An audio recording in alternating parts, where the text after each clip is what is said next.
que tiene el propósito de informar, de concientizar y de salir unificados junto a la unidad nacional. Bienvenido, compañero Gonzalo González Vázquez, secretario general de la Nación Unida, compañeros de la Comunidad Social y de la Organización Política, y desde luego, una honor tener con nosotros al licenciado Martín Rodríguez, que ya nos ha orientado, nos ha dado luz de la lucha que tenemos que hacer los trabajadores en el país, en contra de estas reformas que están acelerando nuestros derechos laborales. Que esta sea, compañeros, el inicio de fortalecer los trabajos de una generación de los trabajadores. Sea todo lo que los compañeros que sacar el máximo provecho de esta Asamblea Nacional Regional.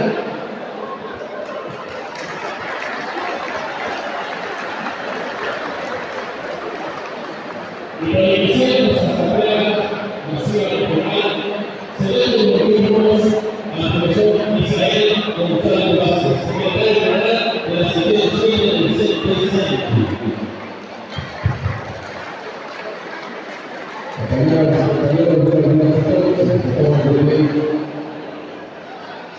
instalación de la Asamblea, la necesidad de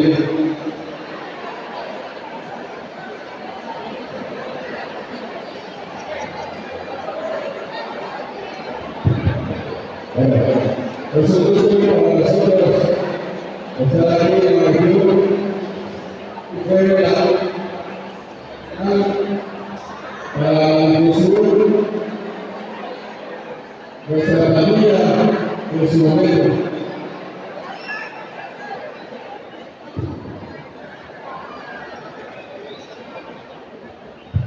Bueno, le decía que fue la primera asamblea masiva de la difusión de la familia. Después de la asamblea masiva, ya de funciones al comité seccional.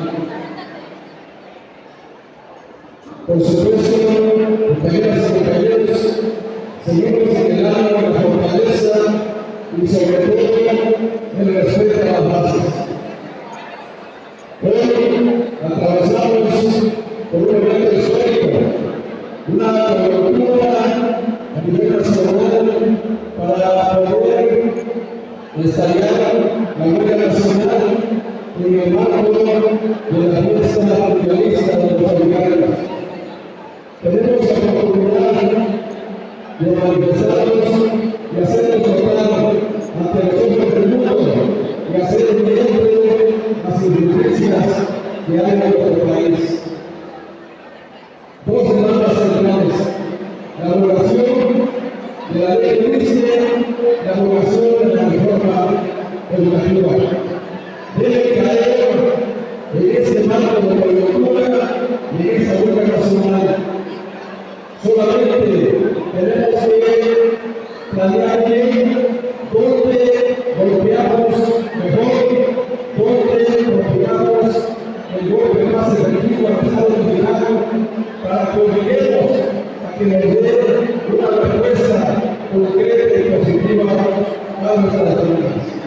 Compañeras y compañeros, siendo las 10 de la mañana, con 10 minutos instalamos formalmente y colectivamente la Asamblea Masiva de la región Lagos, que sean parte de los seguros de los eventos y tareas que aquí hay.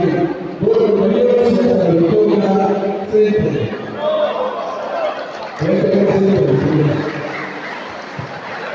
De retiro y su impacto en los trabajadores al servicio del Estado. Una ley del ISSSTE que lacera los derechos de los trabajadores, y lo decíamos en otro espacio: puedes ascender, puedes estar pacificado, quien mata todos los derechos es la ley del ISSSTE. Es la ley del ISSSTE quien acaba con todos los derechos y la aspiración de una jubilación digna. Vamos a darle el espacio entonces, licenciado Martín, adelante.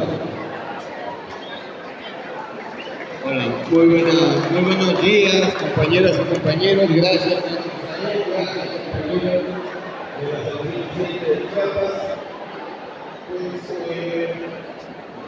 Trataremos de desahogar un conjunto de dudas a partir de la explicación que pretendemos sea ligera, que nos permita recordar que nosotros hemos ganado con las luchas de siglos, no solo en este país, no solo en esta región, no solo en este estado, sino prácticamente en todo el mundo. Esos ejercicios de derechos y de beneficios que tenemos han sido motivados esencialmente por la lucha de las y los trabajadores de todo el mundo, incluido este país. Esto, compañeras y compañeros, se vuelve muy importante. Y se vuelve importante, vean ustedes, por varias razones. En primer lugar, compas, nadie que sea beneficiario de algo que se llama seguridad social, nadie es ajeno a que este beneficio que se tiene haya sido producto de la lucha de las generaciones anteriores. La seguridad social en el país, compas, no es del siglo XXI, no es del siglo XX, es de más atrás. Desde finales del siglo XVIII los trabajadores lucharon e impugnaron la necesidad de tener aspiraciones a una vida digna después de que han laborado. Y esto, compas, se traduce para el caso de México, ¿verdad?, con el hecho de que desde 1903, con la generación de las asociaciones mutualistas en el país, las y los trabajadores juntaban centavos para poder tener un recurso en el momento de irse. ¿Qué quiero decir con esto, camaradas? Que no nos están exigiendo nada, sino que lo que está en el horizonte de los trabajadores es la búsqueda de una vida digna cuando concluya su periodo laboral. Después de la revolución del 17, compañeras y compañeros, la Constitución política estableció los derechos a la seguridad social. Tal vez ustedes no lo vean en términos teóricos o en términos de los conceptos que se manejan, pero hablamos del derecho a la salud, hablamos del derecho a la vivienda de los trabajadores, hablamos de lo que tiene que ver con un apoyo financiero en préstamos, hablamos de un conjunto de servicios culturales y sociales, y hablamos de algo que se vuelve fundamental cuando ya llegamos más viejitos. Y eso se refiere a las pensiones y la jubilación. Si nosotros regresamos el disco, cuando se genera, tendríamos que referir que a finales de los 50, 1951 ahí viene establecido nuestro derecho. 1943, camaradas, es cuando se genera el Instituto Mexicano de Seguro Social. Estos son dos pilares de la seguridad social en el país, compas, y han marchado conjuntamente. ¿Cuál es el punto acá? Que como bien decía hace un rato maestro Isael, hay regulaciones que definen cómo ejercemos nuestros derechos. Y esas regulaciones, para el caso de los trabajadores al servicio del Estado, tienen que ver, ¿verdad?, en su primer base, con la Constitución Política de los Estados Unidos Mexicanos, con el artículo 123 constitucional, del cual emana, ¿verdad?, la conformación de un conjunto de derechos y la aparición de un Instituto Mexicano de Seguro Social para los trabajadores del sector privado y un Instituto de Seguridad y Servicios Sociales para los trabajadores al servicio del Estado. El ámbito federal y el ámbito privado, a nivel nacional. A muchos de nosotras y nosotros nos preocupa qué sucede cuando nos vamos después de 28 años o 30 de servicio a retirar? ¿Qué tanta afirmación tenemos para poder considerar que tendremos una vida digna? Miren, compas, muchos de ustedes, estando jóvenes, pues muy seguramente no tienen absolutamente nada de preocupación. Cuando están a edades medias, ¿verdad?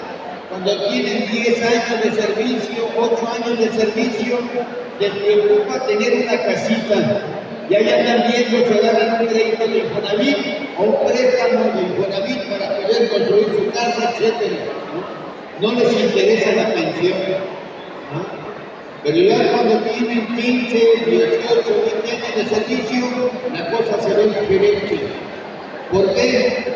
Porque si entramos a los 25 años y tenemos 20 años de antigüedad, ya tenemos 45 años, compas. 45. ¿no? Y ya vemos a los de las generaciones posteriores que ya se están comenzando a querer ir. ¿no? Y como que estamos viendo cómo le está diciendo el baile.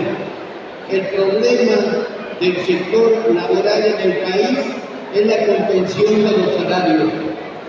El salario se vuelve un punto esencial en lo que tiene que ver con el ejercicio de nuestros derechos. ¿Por qué? Porque es la base a partir de la cual se calcula a qué beneficios tenemos.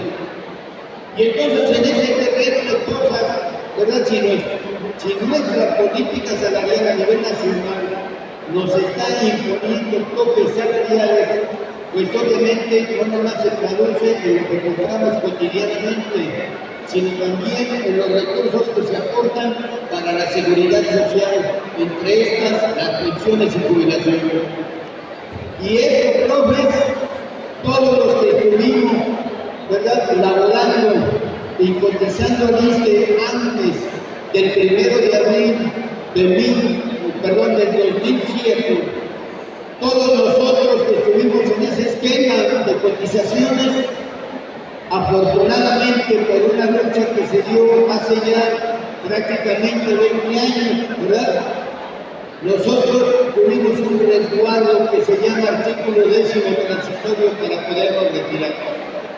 Ese artículo 10º transitorio, profe, a nosotros que estamos por retirarnos, porque ya nos retiramos, nos resguardó el derecho a cobrar el 100% después del último año de servicio.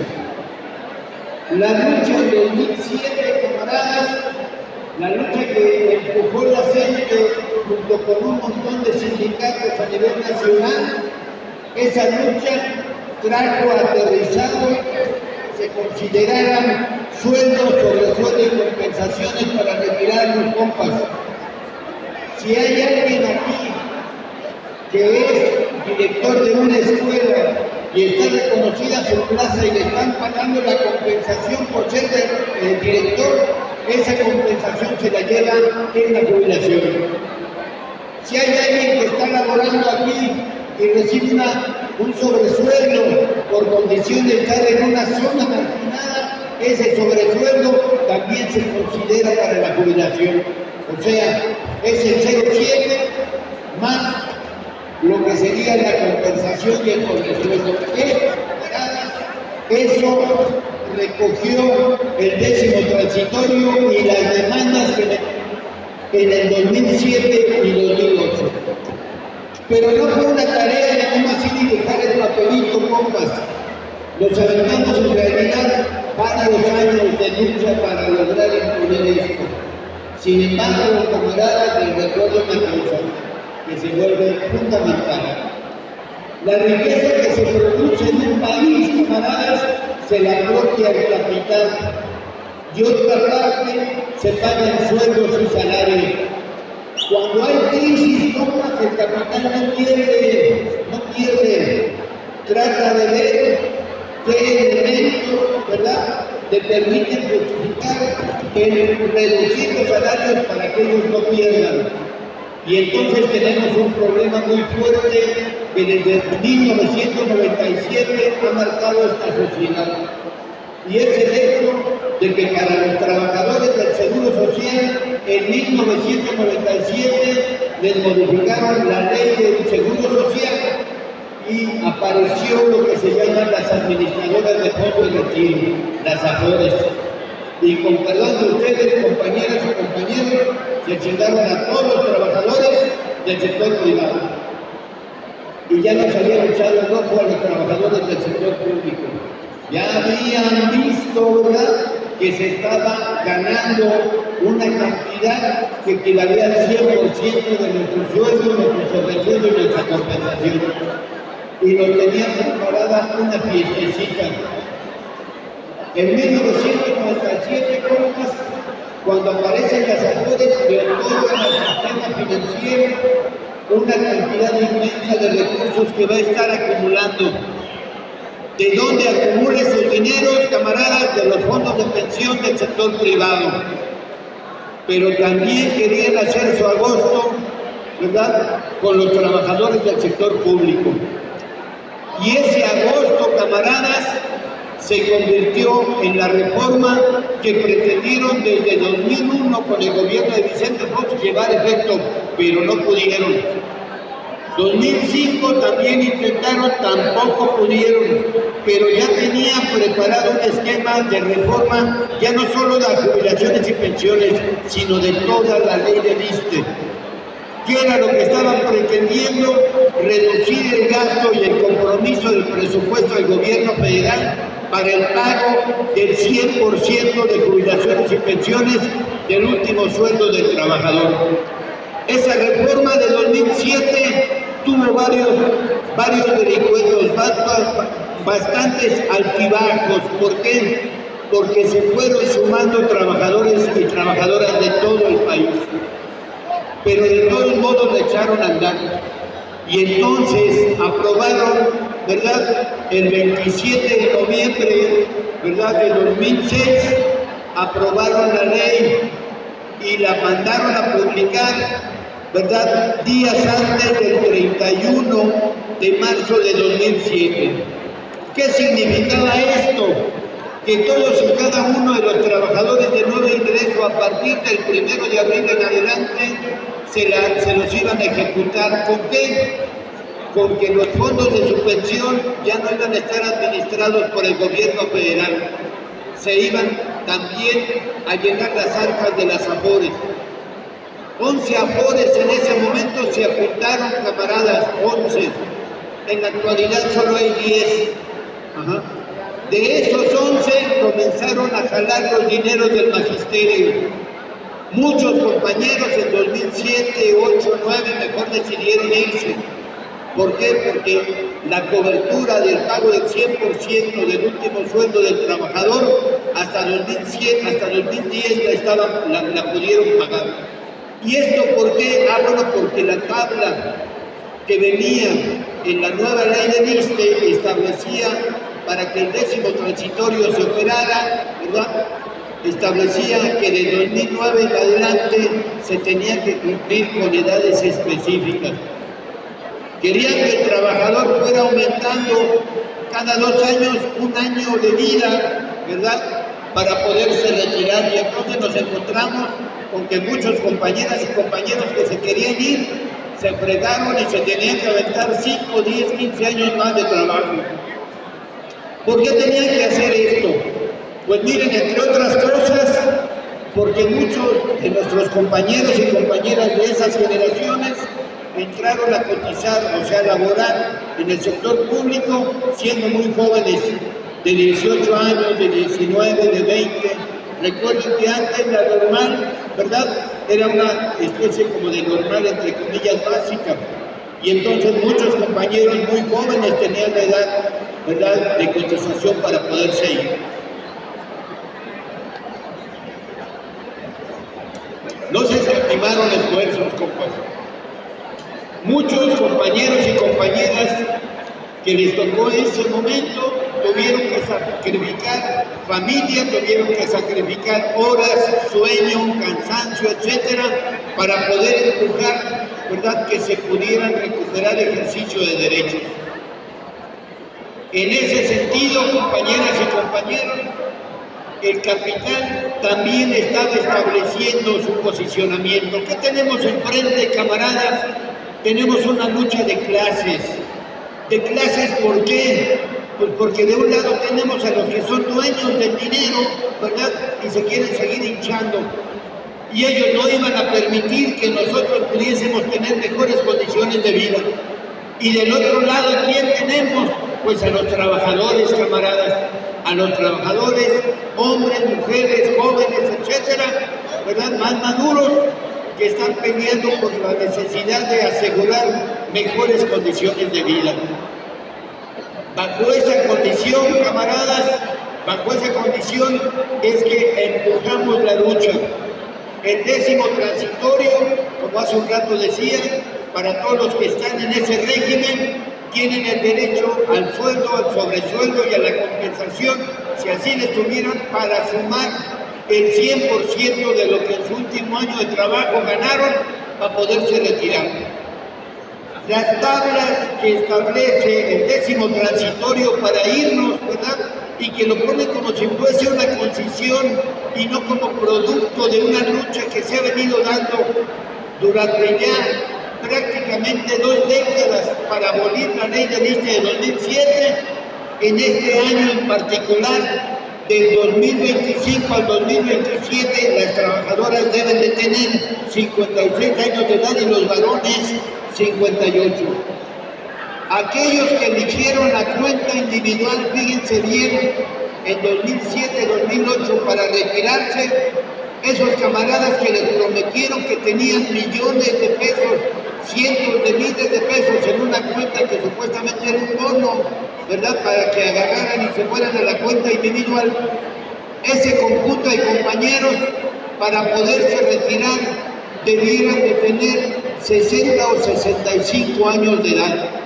Sus pensiones, compañeras y compañeros, para nada se comparan con las pensiones del 10º transitorio. Es bien importante que tengamos claro eso. ¿Por qué? Porque una gran cantidad de compañeras y compañeros de la generación que estuvimos en las luchas de 2007, 2006, 2005, etcétera, ¿verdad? Que agarramos lo del 10º transitorio, muchos de estos conjuntos de compañeros y compañeros ya se han ido. ¿Y qué pasa con los que van llegando? Con los que van llegando y que a partir del 1 de abril entraron a laborar en la federación, a estos ya se los fregaron, ya se jodieron, porque no hay 10º transitorio. Lo que hay es lo que ahora es en tu cuenta de Afore para que de ahí puedas cobrar. En un momento voy a explicar las condiciones de ese retiro, pero antes quisiera avanzar con lo de la tabla para que tengamos mucha claridad los del 10º. Decía 2025-2027, mujeres 56 de edad, varones 58, varones 30 de servicio, mujeres 28.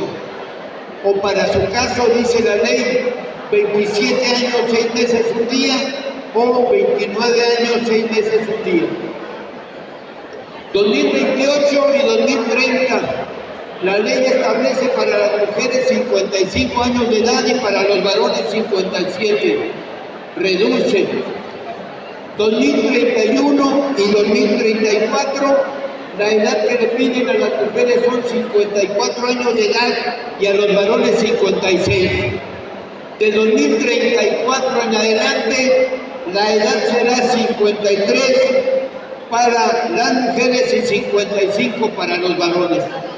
Y hasta ahí se van a acabar las generaciones del 10º transitorio.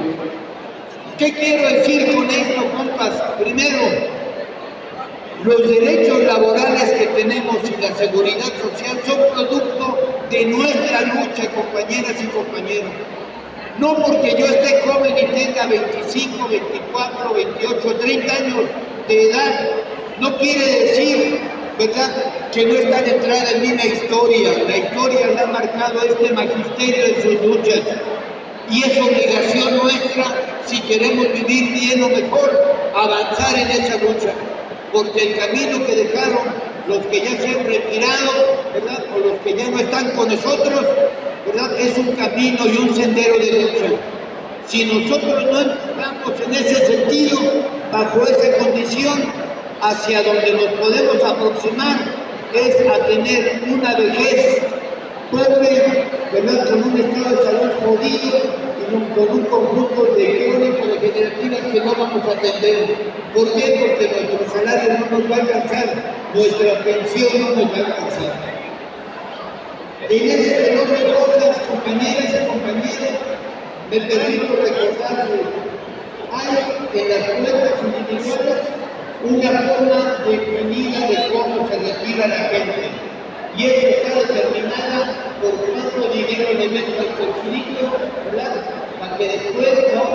A los 60 o 65, así bien jovenazo, trate de cortar el cochinito y veo cuánto me voy a comer cada mes, cada año y hasta que cumpla mi esperanza de vida. Ese es un reto cuando tenemos castigados nuestros salarios, camaradas, cuando tenemos una recuperación salarial que es de miedo, con perdón de ustedes. ¿Por qué digo esto? Miren, compas, la inflación se ha vuelto el foco a partir del cual establecen los sueldos y salarios para cada uno de ustedes en las plazas que ocupan. ¿Y eso qué significa? Significa, compas, que por un lado crece el salario mínimo, pero los salarios contractuales no crecen en la misma dimensión. Hasta el momento, ¿verdad? Si sumamos todos los aumentos salariales del 2016 hasta el 2026, estamos hablando del 145.18%. O sea, hagan de cuenta que ya se fue a 1,5 cada uno. Y si yo reviso los salarios del magisterio, camaradas, incluido el ratífico 4% que les están aumentando con este aumento para 2026, porque no es el 9%, compas. El aumento directo al salario es del 4%. Entonces, ¿eso qué significa? Que mi aportación para la pensión es raquítica, que mi aportación para la cuenta individual está disminuida, que me aumentaron según la inflación programada que ellos tienen en la mente. Y eso que va a significar que esté aportando menos centavos es el contado cochinito. Pero hay una bronca con el cochinito, que además pareciera que pueda, por ejemplo, no un cochinito, sino algo así como que un cordero. Ahí tiene lana, ahí tiene mi lana, dice el profe. Voy a pedir un préstamo. Pues si ustedes piden un préstamo y están en la cuenta individual, camaradas, ese préstamo les va a restar semanas de cotización. Tenemos que acreditar en la cuenta individual, ¿verdad?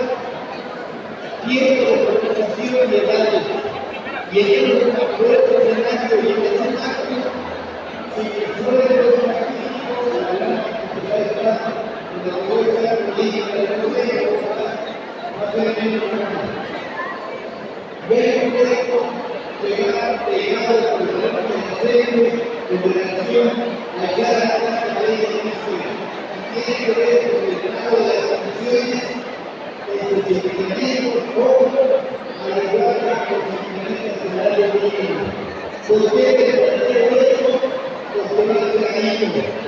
los movimientos de las pensiones en este momento son a través de algo que se llama unidad de medida de compensación. Y esa una famosa actividad está comunicando conforme a una legislación. ¿Qué quiere decir esto? Que desde el gobierno de ninguna medida de inflación, ellos están comunicando que las vacunas crecen un poquito, llegará el mínimo parecido más. Estamos en vez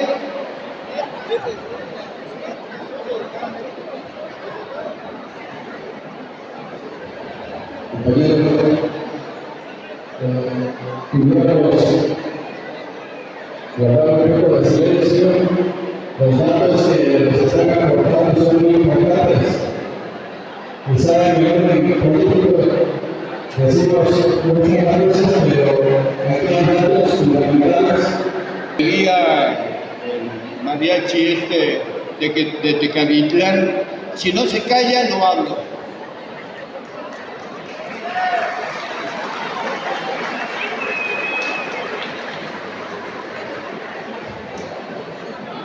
De veras, si no se calla, no hablo. O sea, no tiene caso, compas, entendamos una cosa. No tiene caso que estén invirtiendo en traerme aquí, porque esos son recursos que se invierten para que no se alcance a entender de qué demonios estamos hablando. De verdad. Entonces, voy a lo siguiente. De veras, si no se callan, no hablo. Entonces voy a lo siguiente. Miren, y me voy a mover un poco más al centro del cuadrilátero de la lucha de clases. No se escucha, ya se escucha, ahora sí.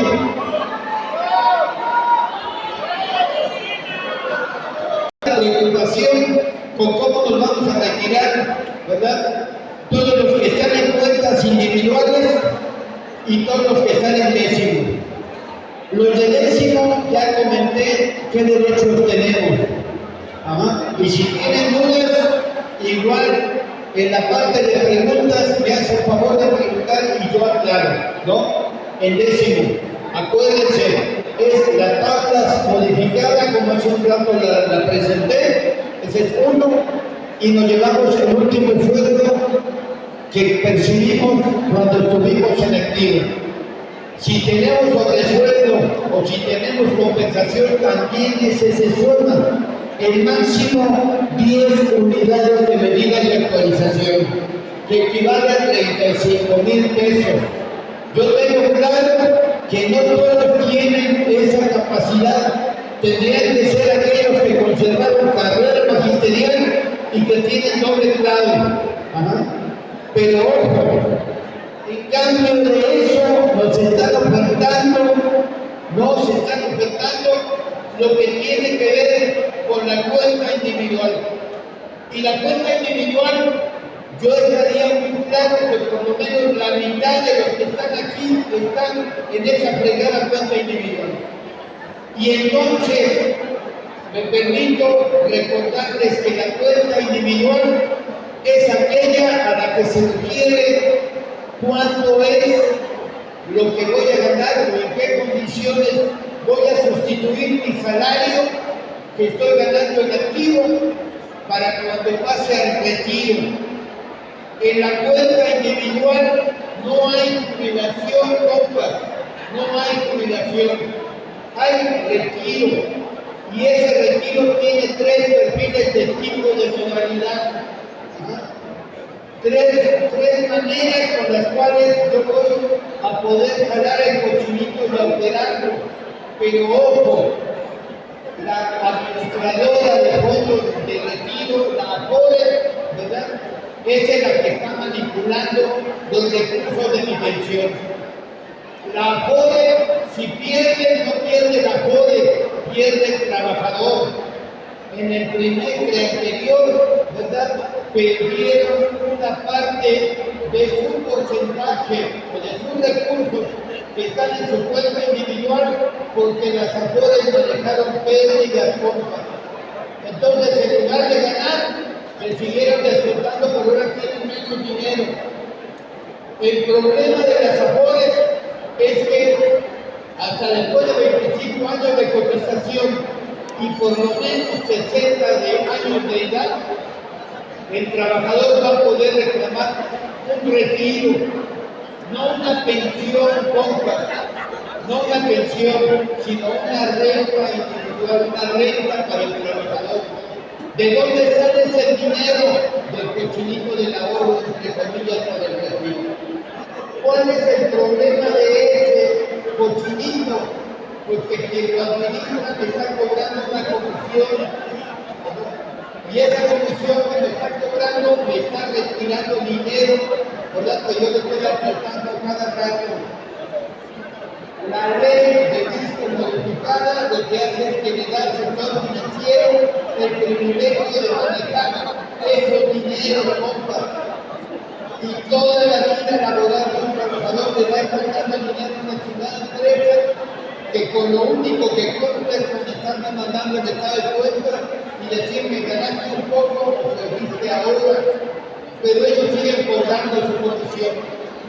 Cuando el trabajador tiene por lo menos 25 de cotizar y 60 de edad, puede decidirse.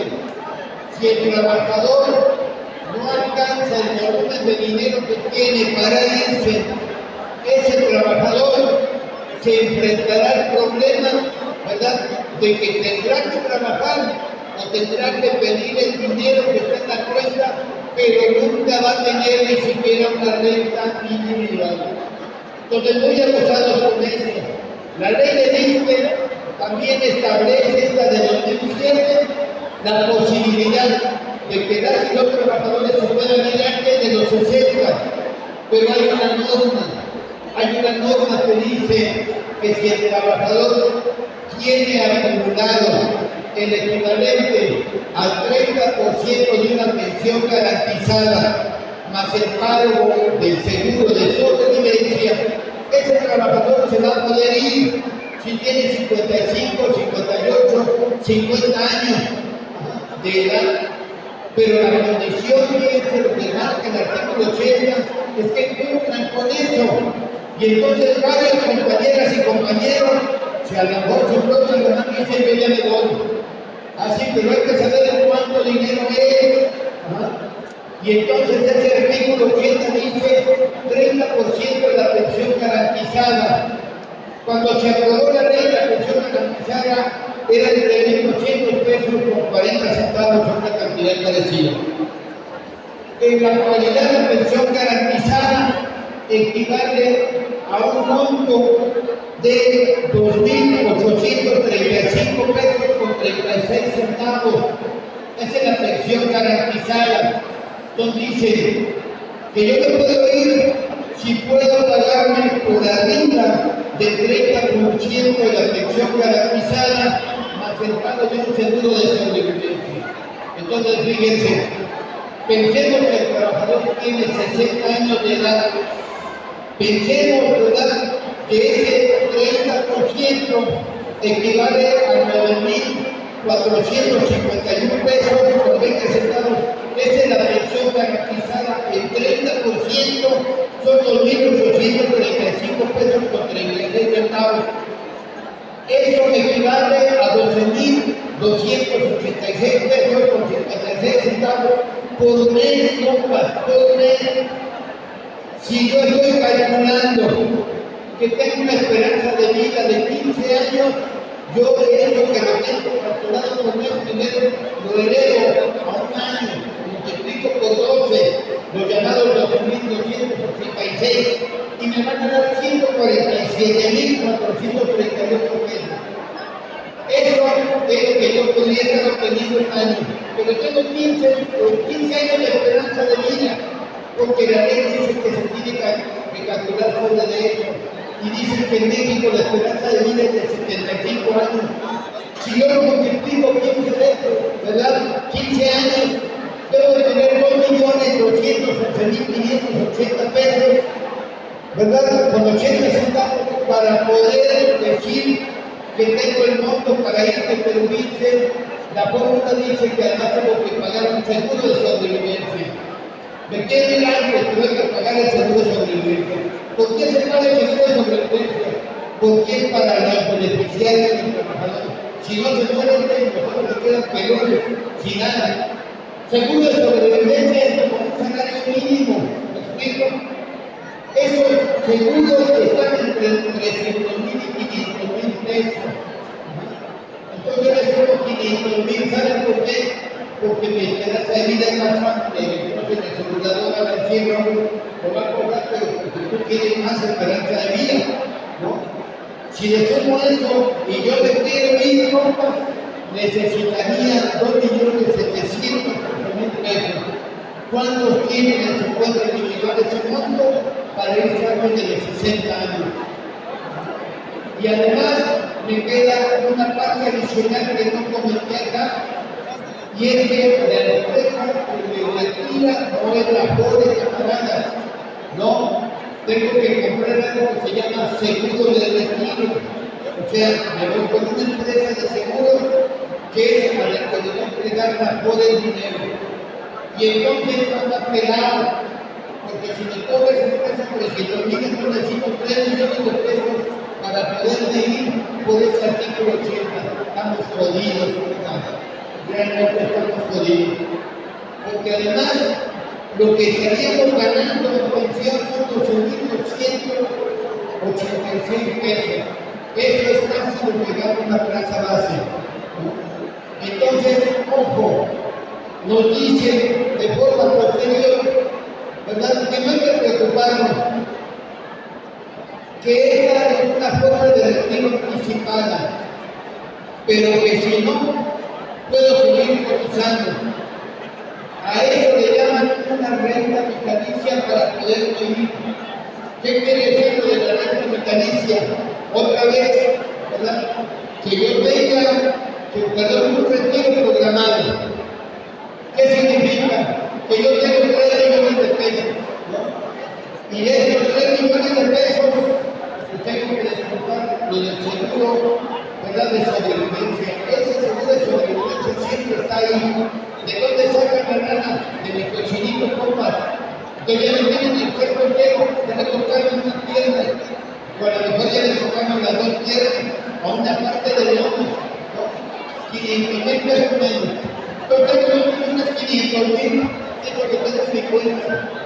Yo quiero, en ese retiro programado, que todo el dinero que tenga se acumule en una cantidad de años determinada para que yo tenga la mayor cantidad de la pensión. No me quiero ir con una pensión chiquita, sino todo ese dinero lo apuesto que voy a vivir 10 años o 15 años. Y entonces ese dinero, ¿verdad?, que me sobra 2,500,000, yo quiero que me lo den en 10 años. Si me lo dan en 10 años, camaradas, 2,500,000 tengo que dividir entre 12 meses, perdón. Primero de 10 años van a ser 850,000 pesos. Y esos 10 años los tengo que dividir en 12, dar mensualmente el dinero. Y si lo divido entre 12, ¿verdad, compas? Mi pensión va a ser de 20,833 pesos. Pero ¿saben qué? Nada más le voy a tener ese dinero por 10 años. Se acabó el dinero, lástima, manito. Tú compraste un seguro de renta programada para tu retiro. Pues, ¿cuál es el riesgo? Pues que tampoco lo resuelven, porque ese monto ya no crece. Se incrementará de acuerdo a la inflación, según dice la ley, ¿verdad? Y a eso está comprometido, en este caso, la empresa que administra el dinero. Esa inflación es del 4%, entonces imagínense que voy subiendo el 4% cada año si fuera aplica la inflación. Estamos jodidos. La última, compañeros, es la pensión garantizada. Y ese es un salario mínimo de cuota. ¿Qué quiere decir? Aquellos compañeras y compañeros que teniendo 65 años de edad, el dinero que tienen en su cochinito no les alcanza para agarrar y comprarse un fondo de retiro, ¿verdad?, suficiente. A eso les van a asegurar la pensión garantizada, que en este año equivale a 9,451 pesos, en este 2026. Entonces, seguimos estando jodidos, pero frente a la lucha y el reclamo, el pejerada, como camarada que vive acá por la chingada, ¿no?, que ya saben, nuestro vecino de la chingada. Nuestro vecino de la chingada dice algo así como que no manda el público, no se preocupen, profes, tenemos pensiones de verdad, pensiones de bienestar. Y entonces pensiones de adultos mayores se universalizaron, ¿verdad? Y ya hay pensión para las mujeres, ya hay pensión para los compañeros de pueblos originarios, etc. Y nosotros no reclamamos que retiren esa pensión que exista, ¿no? Para nada. El problema acá es que han estado castigando el gasto público para estar financiando una parte de sus funciones. No se ha convertido el problema del presupuesto federal en una reforma fiscal, compañeras y compañeros, que esté asegurando los incrementos reales a partir de lo que le cobren a sus empresarios. De nueva cuenta, es un problema de lucha de clases, camaradas, es un problema de lucha social. Sin la lucha social no se van a atrever a darles una mordida. El camarada presidente allá de por la chingada, ¿no? Ese camarada decía, va la pensión para todos los adultos mayores. Es más, me acuerdo compas que en una mesa, cuando le reclamaban los camaradas de la gente, decía, pero no se preocupen, van a ser viejitos y les va a tocar su pensión de adultos mayores. Y nosotros decimos, sí, güey, nada más que nosotros estamos cotizando para una pensión digna, no para que nos esté dando una contribución, ¿verdad?, que tiene que ver con una distribución social de la riqueza. Nosotros producimos la riqueza a través de que formamos niñas, niños, jóvenes, adolescentes, etcétera, que van a ser productivos en su vida laboral.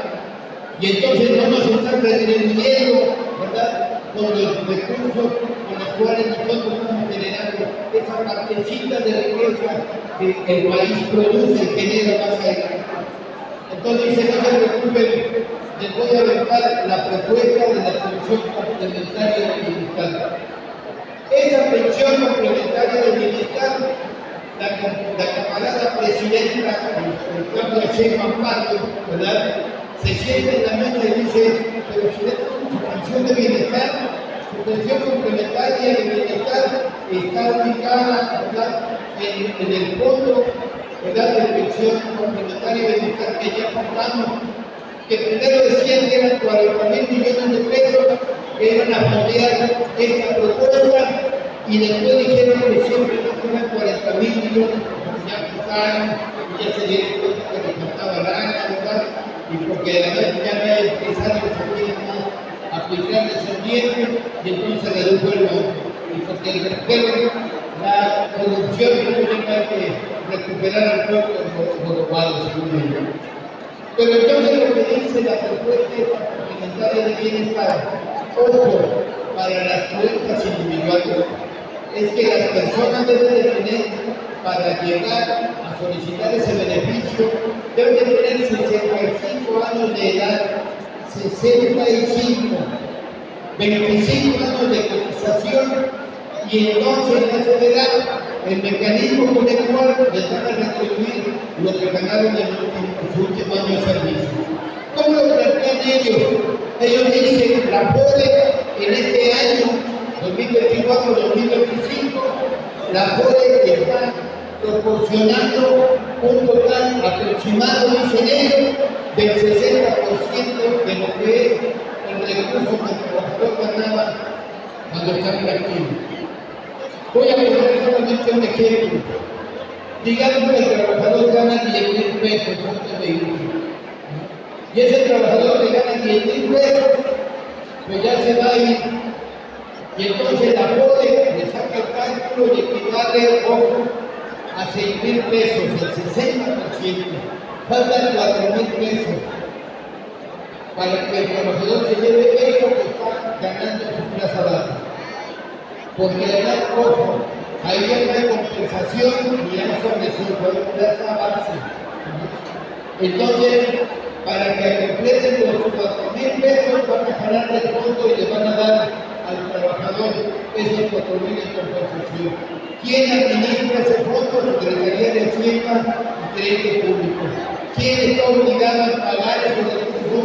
El Departamento de Pensiones de la Secretaría de Hacienda y Crédito Público, que va a dejar de pagar ese dinero.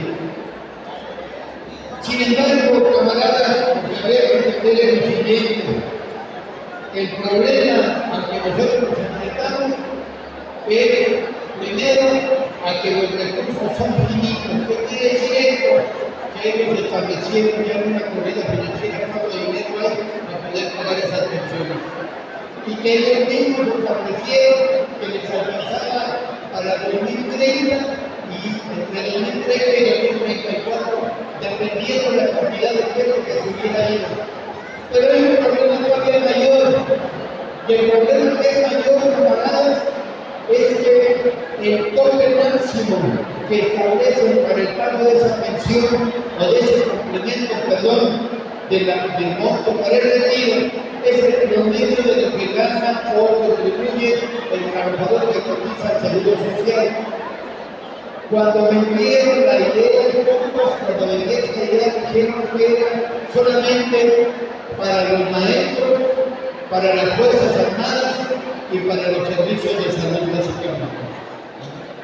Ahora establece, cuando tú ves la reforma como queda establecida, que también las gentes del Seguro Social, ¿verdad?, que están bajo esa condición, pueden recibir ese complemento.